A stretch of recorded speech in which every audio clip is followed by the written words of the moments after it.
Bambu tajam dijatuhkan dari atas pohon. Tentara tidak percaya itu mengakhiri hidupnya. Seharusnya mencoba menghindar dengan berteriak.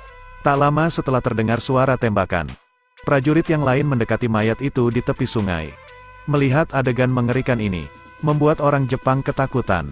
Lalu mereka melihat dan mencari si pemburu. Tetapi pemburu sudah mengatur jebakan. Seorang tentara tidak berhati-hati. Dia hampir bertemu dengan temannya saat melihat bambu tajam di mana-mana.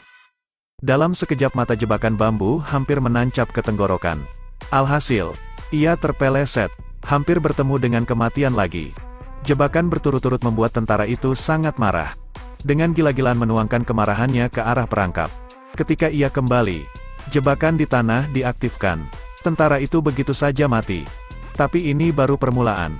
Selanjutnya sang pemburu akan melancarkan dendamnya. Ternyata kemarin ada orang Jepang menyelinap masuk ke dalam desa.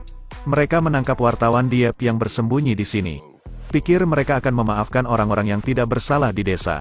Tidak menyangka orang Jepang ini menaruh granat di depan setiap pintu. Ketika pintu dibuka, granat akan meledak. Suara keras menarik orang lain keluar. Jepang saat ini memiliki senapan mesin. Dan pembantaian biadab dimulai.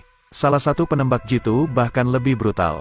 Terutama ditujukan untuk menghabisi anak kecil. Seluruh desa hancur dalam waktu singkat. Pemburu yang terampil baru saja lolos dari kematian. Untuk membalaskan dendam, dia diam-diam mengikuti orang Jepang. Seorang tentara sedang buang air di rumput saat ini. Tiba-tiba ia merasakan sesuatu bergerak di belakangnya. Jadi ia mengangkat senjata dan mencari dengan cermat. Melihat seekor kelinci di rumput. Ketika dia kehilangan pengawalnya, tiba-tiba seseorang melompat ke punggungnya. Bung! Aku takut sekali. Ternyata teman satu kompinya. Dia pergi dalam keadaan marah. Rekan tim buang air sendirian. Tidak menyangka saat ini menjadi yang terakhir. Namun saat mendengar jeritan dari rekan setim, semua orang mengira dia sedang bercanda. Begitu lantang. Sial. Sampai benar-benar tidak ada gerakan. Semua orang menyadari ada masalah. Jadi pergilah dan periksa. Tepat setelah mereka menemukan rekan tim mereka terikat di pohon. Dengan cepat mereka membantunya lepas dari tali. Namun jebakan itu malah menghabisinya. Tepat ketika perhatian semua orang terganggu. Sebuah pisau tiba-tiba terbang ke tubuh seorang pria.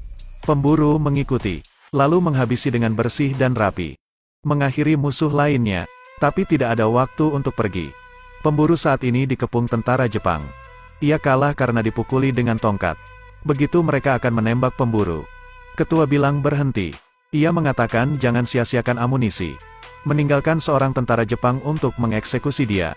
Tanpa diduga ketika lawan melambaikan pisau, pemburu tiba-tiba membungkukkan kepalanya dan melangkah mundur. Tentara lalu mengeluarkan pisau dari tangannya. Serangan balik yang terlatih, lalu ia bisa mengakhiri tentara itu. Rekannya di kejauhan melihat dia sudah lama tidak mengejar. Berbalik dan memeriksa, pemburu melarikan diri dengan sangat tergesa-gesa. Menarik tentara Jepang ke dalam gunung yang jauh di hutan tua. Ini tempatnya. Dia berburu sepanjang tahun. Tahu betul medan di dalamnya. Dan lokasi setiap perangkap. Segera, ketika Jepang mengejar mereka akan mati. Dan saat ini Jepang benar-benar mempersiapkan seorang penembak jitu. Untuk menemukan pemburu, ia bersembunyi di belakang tim sendirian. Pastinya pemburu itu muncul lebih awal. Penembak jitu mengikuti. Tanpa diduga bayangan itu segera ditemukan. Kedua belah pihak melancarkan pertempuran sengit di hutan. Tapi malangnya sang pemburu kehabisan amunisi dan makanan. Terdorong dari tebing oleh si penembak jitu. Dalam putus asa si pemburu melompat. Menangkap ranting-ranting di tepi tebing dengan tepat waktu. Melarikan diri dengan bersembunyi di dalam gua. Setelah penembak pergi, pemburu datang ke sebuah pantai. Dengan pelajaran sebelumnya, pemburu tahu cara menghadapinya. Jadi mempersiapkan jebakan bambu tajam. Banyak yang gugur dalam 2 hari. Jumlah tentara semakin kecil dan semakin kecil. Salah satu hari yang emosional pada saat itu.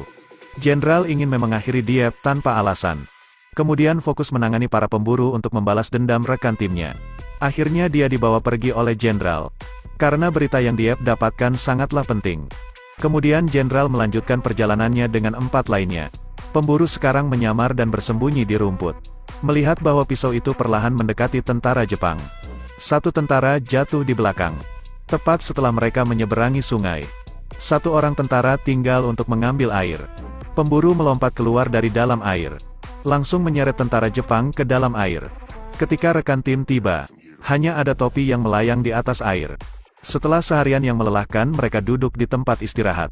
Mengambil keuntungan dari air minum Jenderal, pemburu menemukan waktu yang tepat dan bersiap untuk menusuk tenggorokan dengan panah. Hasilnya panahnya meleset, lokasinya pun terungkap. Dua pria Jepang bergegas mengejarnya. Sang pemburu didorong ke ujung sungai, melompat dari atas air terjun. Dan ia masih bisa selamat. Pemburu belajar lagi. Ia menemukan seekor katak beracun dan menyuntikkan racun ke dalam panahnya. Pemburu tidak sabar untuk mencoba panah beracun. Meskipun anak panah hanya menggores tentara, tapi racun di panah itu menjalar dengan cepat. Mereka mati begitu cepat. Sekarang Jenderal tidak bisa lagi menahan amarahnya. Angkat senjata dan bersiap untuk mengakhiri Dieppe. Namun hal itu dihadang oleh penembak jitu. Dia akan menggunakan Dieppe sebagai umpan. Menarik pemburu. Tetapi pemburu melihat melalui perangkap di tanah dengan mengedipkan mata. Mendengar sebuah ledakan dari perangkap. Orang Jepang mengira mereka berhasil. Seorang tentara memeriksanya. Pemburu hampir berakhir ditembak mati. Kemudian si pemburu melompat ke sebuah lubang. Kapten menyadari ada sesuatu yang salah lalu datang untuk menyelidiki. Dia melihat bahwa rekan-rekannya telah mati. Sambil menghela nafas, sang pemburu berada di bawah mayat. Melempar tali kerah kapten, lalu menggunakan kekuatan lawannya untuk melompat keluar dari lubang. Tak lama setelah itu, kedua belah pihak berkelahi satu lawan satu. Di tengah hujan yang deras, penembak saat ini membidik dalam kegelapan. Menunggu waktu yang tepat, Dieppe menggagalkan sniper itu. Peluru tergelincir dari tangan pemburu. Kemudian penembak jitu mengacungkan senjata ke sang pemburu.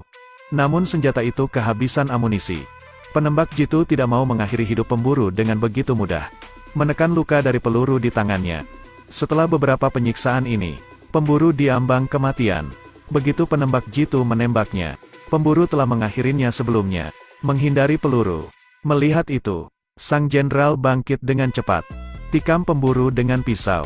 Pemburu itu akan diakhiri. Dieppe melemparkan pisaunya. Sang pemburu bergegas mengambil pisau untuk melawan jenderal. Akhirnya jenderal terkalahkan. Seluruh tim beranggotakan 13 orang pada akhirnya pergi ke neraka. Terima kasih telah menonton. Saksikan terus video-video RS Studio lainnya.